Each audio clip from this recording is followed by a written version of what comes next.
Hello there. As Toronto and Peel region move into the grey lockdown zone, health officials are reminding folks to stay cautious and follow provincial guidelines. We'll look at what restrictions remain in place. And here's what else we're working on.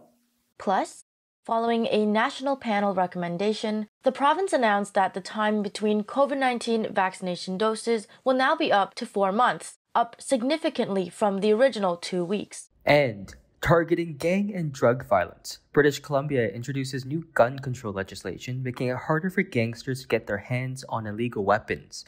It all starts right now on Emerge News Now. This is Emerge News Now.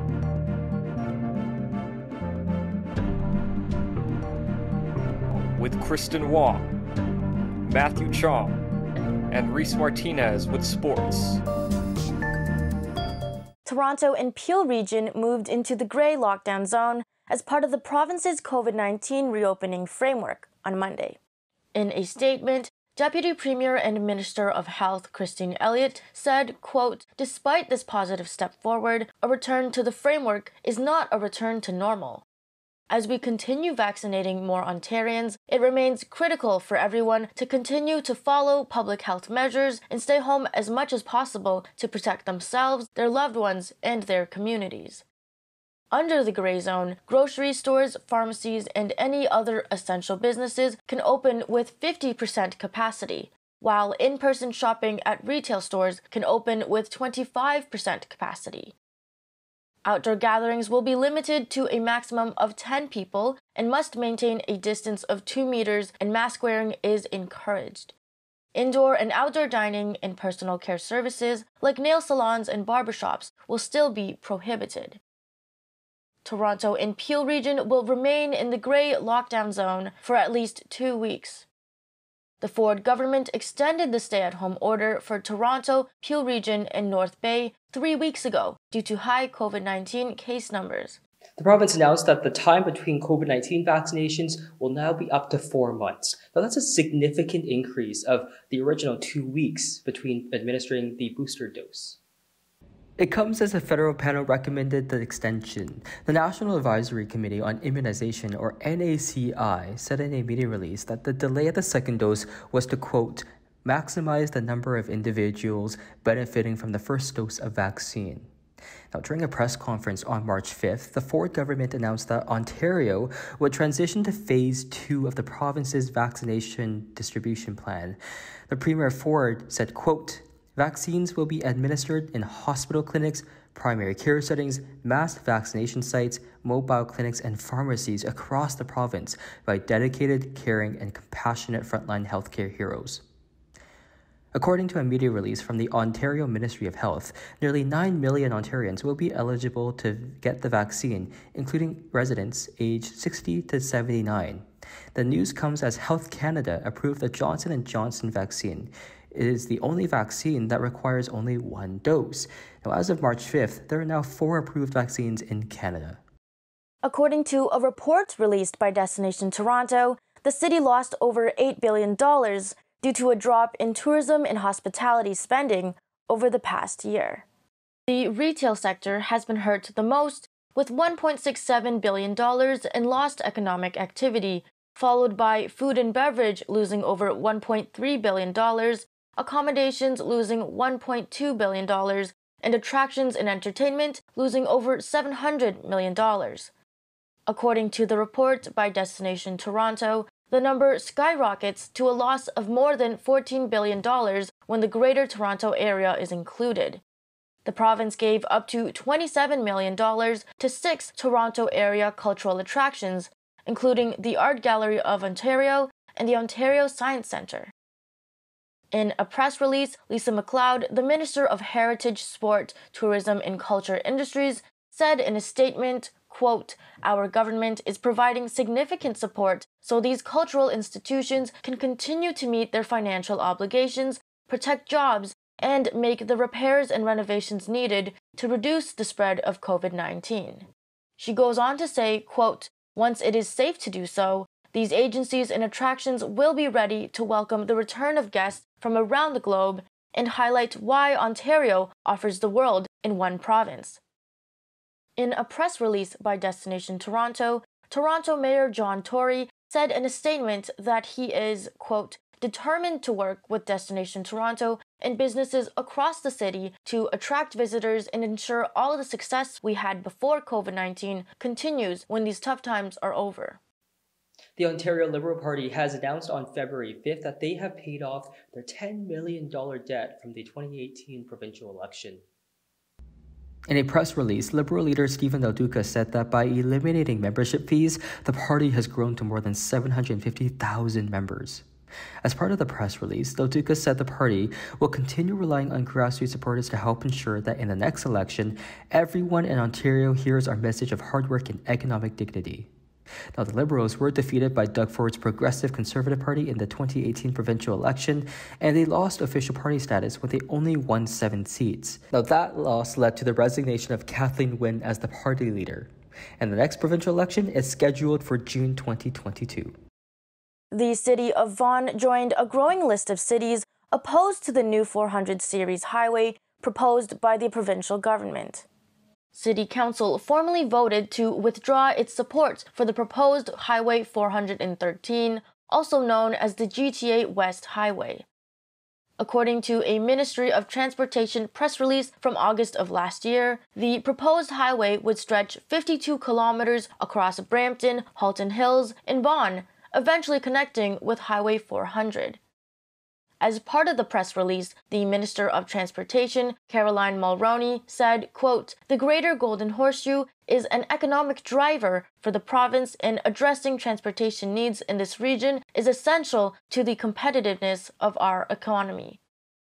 She went on to say that, quote, the GTA West Corridor will help alleviate traffic congestion and improve the movement of people and goods across the province. Mississauga City Council also voted to oppose the proposed highway, citing environmental concerns. The highway was first proposed in 2005, but was cancelled by the Wynne government in 2018. It was later brought back by the Ford government. According to the press release, the environmental assessment for the GTA West Corridor is expected to be complete by the end of 2022. British Columbia wants to introduce new legislation that will target gang and drug violence and the illegal transportation of firearms. The Firearm Violence Prevention Act will protect health professionals and social workers from civil liability if they break client confidentiality by reporting information about guns to police. Minister of Public Safety and Solicitor General Mike Farnworth said that the proposed law would also penalize drivers who transport illegal firearms. So, for example, if a vehicle is fleeing police, they now have the ability, if they find unauthorized or illegal firearms, to be able to impound that weapon, along with other consequences that may well flow from the event that was taking place. That's a significant change. Farnworth said in a press release, "We recognize most firearm owners in BC are law-abiding. As such, these changes should have little to no impact on them." Dwayne McDonald, the Assistant Commissioner of BC-RCMP Criminal Operations, said these recommendations targeting illegal and imitation firearms will provide police with the necessary tools to advance investigations and combat gun violence in our communities. McDonald continued, "Denying criminals access to these weapons, as well as further regulating armored vehicles, body armor, and aftermarket compartments are key steps in enhancing public safety." Shell Canada said it is looking at proposals to reduce its environmental impact through the use of hydrogen, biofuels, and wind and solar energy. Michael Crothers, the president and country chair of Shell Canada, said that its network of employees are driving the transition to providing cleaner energy. At this year's online National Energy Roundtable Conference, Crothers said that Shell Canada is continuing to reduce its greenhouse gas emissions, but is also working on solutions to reduce emissions created by its customers using its products. In January, Shell announced its investment in a waste-to-low-carbon fuels project in Quebec. The Department of Canadian Heritage is devoting $40 million to a COVID-safe events fund to encourage arts and culture plans to move forward in the pandemic. The new fund is part of the Liberal government's full economic statement, which outlined $181.5 million to support the arts and culture sector. The Office of Heritage Minister Stephen Guilbeault said the fund will help absorb the risk of holding in-person or virtual events during the pandemic, since local health guidelines can force cancellations or postponements. The Heritage Department said the financial support for eligible applicants is a maximum of $100,000, which can cover up to 100% of project costs, but at least 50% of the project's budget must be towards paying artists, art workers, and support staff. According to new research, the United Nations reports that roughly 17% of all food produced globally is wasted annually. This research, which was formulated using information collected in 2019, estimates that a total of 931 million metric tons of food was wasted in homes, retail outlets, and restaurants across the globe.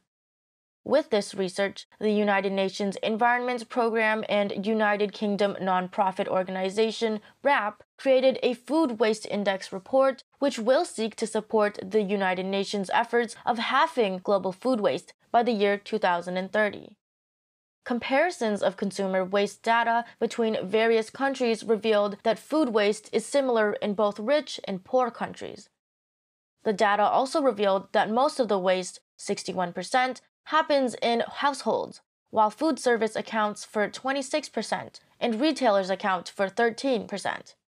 With 3 billion people unable to afford a healthy diet, UNEP Executive Director Inger Anderson is urging consumers to reduce their food waste by purchasing less food and only buying what they need.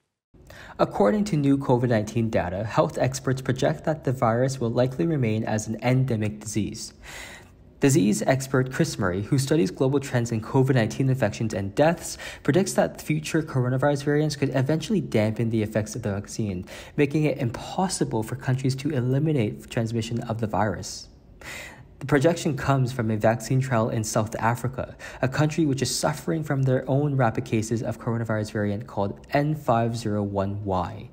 With the virus's ability to mutate, experts believe the illness will continue to circulate in different communities even after mass vaccinations have been given. Murray said if the South African variant or similar mutants continue to spread rapidly, the number of COVID-19 cases resulting in hospitalization or death this coming winter could be 4 times higher than the flu. As a result, scientists said people could expect measures such as routine mask wearing and social distancing to become standard practice even during COVID-19 surges. San Diego Comic-Con announced that their annual convention will be held online for the second straight year. Comic-Con, which attracts 135,000 international in-person attendees annually, will again take place virtually from July 23rd to the 25th. Event organizers were slow to make any official decisions regarding the format of the event, but was eventually settled to be held online due to coronavirus-related cautions surrounding large gatherings. A statement from Comic-Con also noted that in-person attendance for their smaller convention, WonderCon in Anaheim, will also take place in an alternative format. Last year's in-person cancellations and other delays caused by the pandemic left Comic-Con organizers with a number of financial challenges. In response to the loss in revenue from the past year, organizers have agreed to minimize the event's time to 3 days instead of the original 4. Despite current COVID-19 concerns, organizers are hopeful to incorporate a small-scale gathering in San Diego this November. For the statement on Comic-Con and their cancellations, you can visit comic-con.org for more details. Etobicoke-based community arts organization Mabel Art has extended their services to feed people in need during the pandemic. It strives to include Etobicoke residents in a number of multimedia arts projects. Now, after COVID-19 swept the province, the organization shifted their operations to provide food for those in need. Now, it operates a market every Wednesday in Maple Avenue Park. The market currently serves over 400 households weekly. All right, my favorite time of the broadcast, sports with Reese Martinez. Thanks, Matt. The NBA held its 70th annual All-Star Game in Atlanta, Georgia this past Sunday. This year's All-Star Weekend was the first time in league history that all events were held on the same day.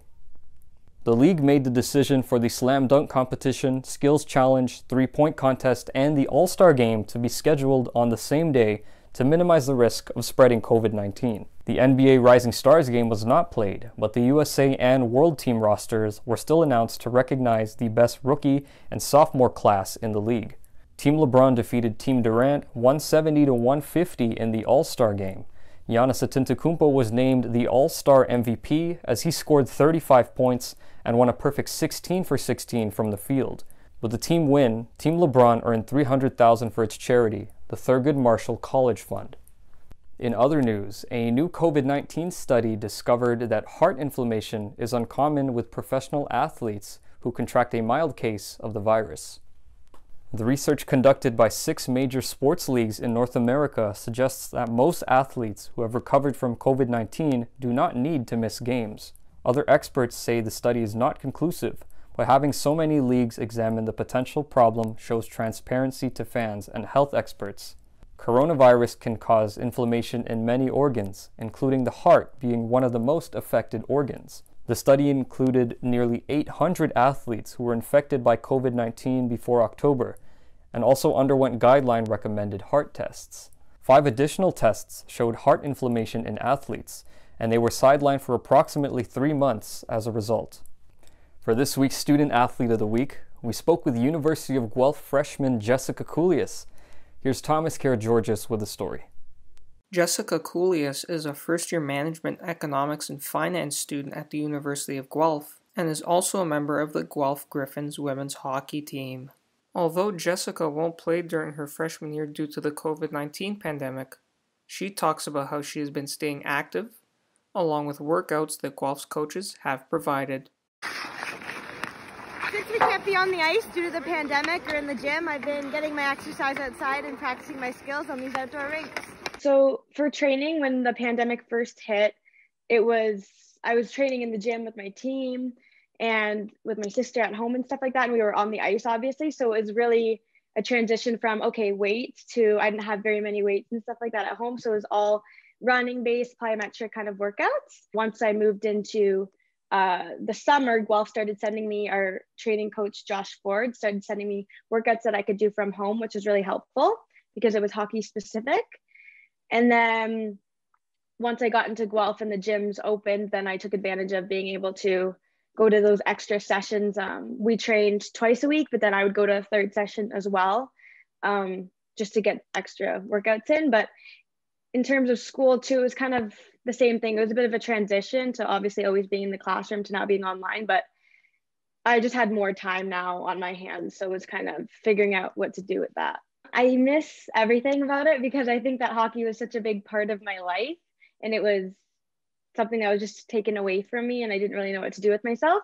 But I just miss being with the team and working towards a common goal. I think that it was just hockey was my everything, and not having that's been really challenging. But I think once I get to be with everyone again, then it's going to be so nice, and it's going to feel like, okay, we're so refueled and rested and ready to bring our all. So for sure this year I didn't get to make the memories that I was expecting to make, but that doesn't mean that that doesn't mean I'm not grateful for what I did get to do. Like, our coaches were really interactive in the sense where we would meet up, social distance with the team. We'd have Zoom calls with the team.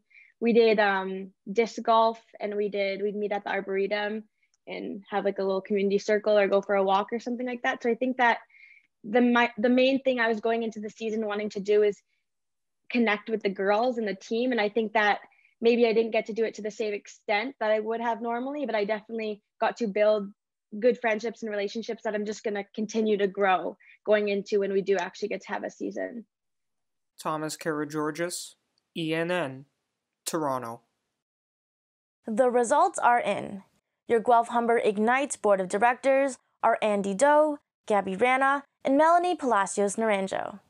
Ignite is focused on improving student experiences across all Humber and Guelph-Humber campuses. More details about the latest election can be found on Ignite's Facebook page. It's the bottom of the hour, time for the top of the news. First on the list, The United Nations reported that roughly 17% of all food produced globally is wasted. The United Nations Environment Program and nonprofit WRAP created a food waste index to seek support in halving global food waste by the year 2030. The UNEP Executive Director, Inger Anderson, is urging consumers to buy only the food they need to reduce food waste. Plus, British Columbia has introduced new legislation that will reduce shootings, protect workers from breaching client confidentiality, and reduce the transportation of illegal firearms. Now, the Firearm Violence Prevention Act is creating new changes that Mike Farnworth said will not affect current law-abiding citizens of BC. Dwayne McDonald of the RCMP said that the new recommendation will help police advance investigations and combat gun violence in communities. Finally, Ontario has extended the time between COVID-19 vaccination doses from 2 weeks to up to 4 months. The Ontario Ministry of Health stated in a media release that nearly 9 million Ontarians will be eligible to get a vaccine. There are now 4 approved COVID-19 vaccines in Canada as of March 5th. And now you know the news for this week. I'm Kristen Wong. And I'm Matthew Chong. Be sure to follow us on Instagram and Twitter at Emerge News Now. And I'm Reese Martinez. We'll see you next week.